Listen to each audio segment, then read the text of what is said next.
in ka badan 200 caruur agoon ah ayaa maanta mas'uuliyiinta hay'adda gargaarka Barrio Foundation iyo xildhibaan ka tirsan golaha shacabka baarlamaanka federaalka Soomaaliya ugu qaybiyay dhar ay ugu qayb qaataan caruurtaasi farxadda Ciidul Carafo waxaana caruurta agoonta ah ee ka faa'iideystay dharkaasi laga dareemayay wajiyadooda farxad aad u ballaaran. Axmed Cumar Shaxshaxlow ayaa tilmaamay fadliga ay leedahay in la caawiyo agoonta isagoona ugu baaqay dadka wax haysta in ay caawiyaan agoonta Soomaaliyeed si ay u la ciidaan caruurta wax haysata. maanta waxa farxad inoo ah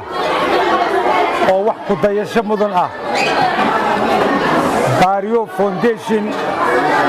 macna wax tarka qofka waxa fiican wanaaga waa loogu daydaa waxa wanaagsan waa la isugu daydaa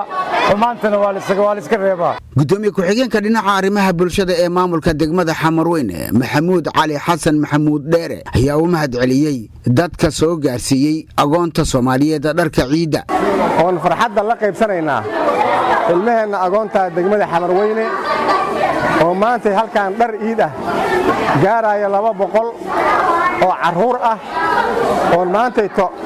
kuwii loo fiirshay inaysan dharka ciida kadan karin ee la soo xulay. Gudoomiyaha hay'adda Barrio Foundation Umar Cabdi Maxamed ayaa ka warbixiyay howlaha lagu caawinayo agoonta Soomaaliyeed. Waxaan aad ugu faraxsanahay inaan imaado wadankayga isla markaana aan caawiyo dadkayga Soomaaliyeed.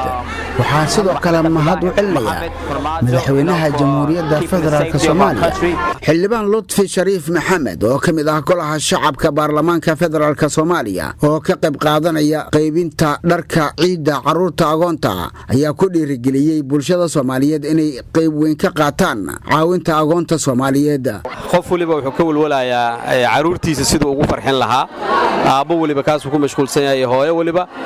laakiin agoontii oo aabahoodii Ilaahay jeclaaday ama yatiintii oo hooyadood Ilaahay jeclaaday waxa muhiim ah ayagana in laga fakaro dadkan oo dadka isku xilqaamay runtii oo arintaasi ka shaqeeyay maanta waxa halkaani dhar ciida lagu siinayaa wax ka badan 200 oo agoon ah. Muuse Cusmaan Abtow, Telefishinka Qaranka Soomaaliyeed, Muqdisho.